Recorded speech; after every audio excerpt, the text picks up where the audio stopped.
দেখছেন ওনার একটা করে গাছ কিন্তু আমাদের চিন্তা ভাবনার বাইরে, প্রায় 50 লাখ কভার করে যাবে একটা করে গাছ। ওনার 7টা গাছ আছে, অ্যামাউন্টটা বুঝতে পারছেন। আচ্ছা, চন্দন গাছের বিভিন্ন আপনাদের প্রশ্ন নিয়ে আমরা পরপর কয়েকটি এপিসোডে দেখাবার চেষ্টা করছি। আপনাদের যে সমস্ত চন্দন গাছ সংক্রান্ত বিভিন্ন প্রশ্ন রয়েছে, আপনারা বহুবার ফোন করেন, ফোন করে আমাদের তো মানে একেবারে জ্বালিয়ে মারেন আর কি, কোনটা কি কোনটা কি। এবার আমি যখন না পারি আমি সন্টু নাম্বার দিয়ে দিচ্ছি, হেল্পলাইন নাম্বারটা আপনাদের রয়েছে, আমাদের রয়েছে, সেটা ওখানে কথা বলে নেন। আর একটা প্রশ্ন বিভিন্ন রকম, আমরা তো লাল চন্দন দেখালাম, সাদা চন্দন কোনটা চিনবেন, তার ফল ফুল, লাল চন্দনের গাছের ধরন, সেগুলো দেখালাম। আরেকটা প্রশ্ন যেটা বারবার দর্শক বন্ধুদের থেকে পাই, যে প্রত্যেক কবে লাখপতি হবে সেই রকম চিন্তা ভাবনা আর কি। তা এই যে সমস্ত আমাদের কৃষক বন্ধুরা হোক বা যারা শখে হোক 2-4টে চন্দন গাছ লাগাচ্ছেন, তাদের প্রশ্ন যে আমরা কতদিনে কাটতে পারবো, কেমন দাম পাবো, সেই ব্যাপারে কি আছে?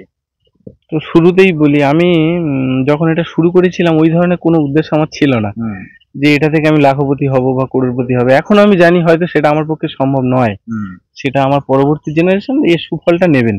আচ্ছা, তো এর জন্য আমি কাজ করছি না। তাও যারা কমার্শিয়ালি করতে চাইছেন বা করবেন ভাবছেন, অবশ্যই একটা আশা তো থাকে আমাদের। স্বাভাবিক। আজকের আমি হয়তো ভাবছি না, কিন্তু আমার পরবর্তী জেনারেশন অবশ্যই এর সুফল নেবে।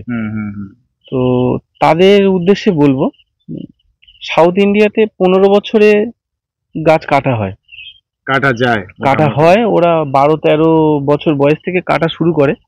আমি একটা ছোট উদাহরণ দিয়ে দিই।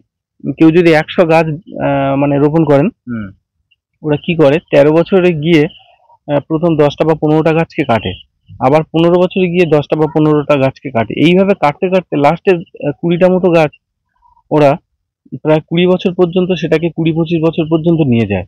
তো সেটা তখন একটা হিউজ অ্যামাউন্ট দিয়ে যায় সেই লাস্টের যে 20টা।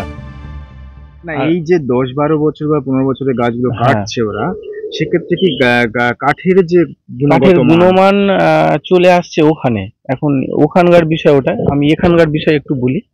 এখানে যে বিষয়টা আমি লক্ষ্য করেছি, এখানকার বিষয়টা হচ্ছে ওইটার সঙ্গে আরো 3টে বছর কিন্তু আমাদের যোগ করতেই হবে। মানে ওদের যদি 12 হয়, 12 থেকে যদি 12 বছর বয়স থেকে যদি কাটা শুরু করে ওরা, আমাদের ওটাকে মিনিমাম এজ 15 ধরতে হবে এখানে। এটা অবশ্যই আমাদের ধরে নিয়ে এগোতে হবে। এটা তো সাউথ ইন্ডিয়া না, কখনো কোথাও এনভায়রনমেন্ট, পরিবেশকে অন্য জায়গায় ট্রান্সফার করা যায় না। গাছকে হয়তো আমরা এখানে এনেছি, তো কাঠের গাছ যেহেতু, যদি প্রশ্নটা ফল নিয়ে হতো তাহলে একটা আলাদা প্রসঙ্গ আসছে। যেহেতু কাঠ নিয়ে, গাছ হলে কাঠ অবশ্যই হবে, হার্ডউডও হবে, এটা প্রাকৃতিক ভাবেই হবে। তো একটু সময় লাগবে বড়জোর। ওখানে যদি গাছের চন্দন, লাল চন্দনের যদি ধরুন 18 বছর বা 20 বছর থেকে ওরা হারভেস্ট করে, আমাদের 25 বছর লাগবে, এর বেশি কিছু না। আর আরেকটা বিষয়, এই কাঠ কিন্তু ওজনে বিক্রি হয়। আচ্ছা, মানে পুরোপুরি গাছ গোটা কাউকে দেখিয়ে দিলাম এমন না। আর ওজনে বিক্রি হওয়ার আগে গাছের অয়েল টেস্ট করা হয়, সেন্টটা টেস্ট করা হয় কতটা এসছে, কারণ এই সেন্ট অয়েল নিয়ে তো মেন ব্যাপার, সেগুলো টেস্ট করে নেওয়া হয়। আর এই গাছ খুব রুক্ষ সূক্ষ্ম ভাবে, খুব যত্ন করতে হয় না। যত রুক্ষ সূক্ষ্ম ভাবে করবেন, অযত্নে করবেন, তত কিন্তু এর সেন্ট তাড়াতাড়ি আসবে। প্রাকৃতিক ভাবে বেড়ে উঠতে অতিরিক্ত সার, অতিরিক্ত খাবার এতে দেওয়া যাবে না, মানে কোনো কিছুই দেওয়া যাবে না, জলও দেওয়া যাবে না। তো প্রাকৃতিক ভাবেই ছেড়ে দেবেন। প্রথম 2 বছর একটু লক্ষ্য করবেন, তারপরে ছেড়ে দেবেন। আর কোনো কিছু করার দরকার নেই, কিছু করার দরকার নেই। মানে আপনি বাড়িতে যেমন আম, জাম, কাঁঠাল বসিয়ে যে খুব যত্ন করেন এমনটা নয়, ছোট বয়স পর্যন্ত তাদেরকে বেড়ে উঠতে যতটুকু দেখভাল করতে হয় সেরকম করতে হবে। এক্ষেত্রেও ঠিক তাই, যেহেতু জঙ্গলের গাছ, এবং এটাও আশা করে না খুব আপনার থেকে প্রচুর সময় দাবি করে না। মোটামুটি এদেরকে প্রাকৃতিক নিয়মে বাড়তে দিলে আপনার যে কাঙ্ক্ষিত ফল নিশ্চয়ই পেয়ে যাবেন, তবে সেটা সময় সাপেক্ষ। এবং কথায় বলে না যে সবুরে মেওয়া ফলে, তা সেই রকম আপনি যদি ভালো কিছু পেতে চান, আপনার জন্য অপেক্ষা করতেই হবে।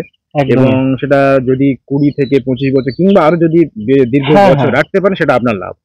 বিষয়টা কি বলুন তো, যারা কম বয়সে লাগাচ্ছে তারা নিজে হচ্ছে করতে পারেন। আমার কাছে অনেকেই গাছ বিক্রির জন্য আসেন, এমন কয়েকজন ভদ্রলোক এসছেন যারা নিজেরা চন্দন গাছ বসিয়েছিল আজ থেকে 35 বছর আগে।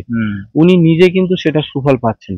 তাই যাদের কম বয়স, আমি বিশেষ করে বলবো যাদের কম বয়স, তারা দেরি করবেন না, অন্তত 2-1টা গাছ বসিয়ে রাখুন। অবশ্যই। তো তারা কিন্তু সুফল পাচ্ছেন। এবং লাল চন্দন গাছ বসিয়েছিলেন ওই ভদ্রলোক, তা তিনি তো- এটা হলো যখন এত বছর হয়ে গেছে 35-40 হ্যাঁ, বছর উনি হয়ে এখন গেছে। গাছ বিক্রির জন্য করছেন। ওনার একটা করে গাছ কিন্তু আমাদের চিন্তা ভাবনার বাইরে, প্রায় 50 লাখ কভার করে যাবে একটা করে গাছ। ওনার 7টা গাছ আছে, বাহ। অ্যামাউন্টটা বুঝতে পারছেন। এটা কিন্তু আমাদের এখানেই একদম স্থানীয়, আমি অ্যাড্রেস দিচ্ছি না বিশেষ কারণে, সে ঠিক ঠিকানা আছে, আমার দেওয়া যাবে মানে না। স্বাভাবিক। গাছের কাঠের স্যাম্পল আমি দেখেছি এবং অত্যন্ত ভালো quality. This program is brought to you by Pankaj enterprise ও পঙ্কজ মেডিকেল হল। পশু চিকিৎসা ঔষধের খুচরা ও পাইকারি বিক্রেতা সহ সমস্ত ধরনের ঔষধ সুলভ মূল্যে পাওয়া যায়। 27টি বহুজাতিক ঔষধ কোম্পানির মজুতদার পঙ্কজ মেডিকেল হল ও পঙ্কজ এন্টারপ্রাইজ। ঠিকানা M115/A trenching ground road, garden reach, Kolkata 7,24,00,000। যোগাযোগ 9331552516। পশু চিকিৎসা ঔষধের পাইকারি বিক্রেতা পঙ্কজ এন্টারপ্রাইজ ও পঙ্কজ মেডিকেল হল।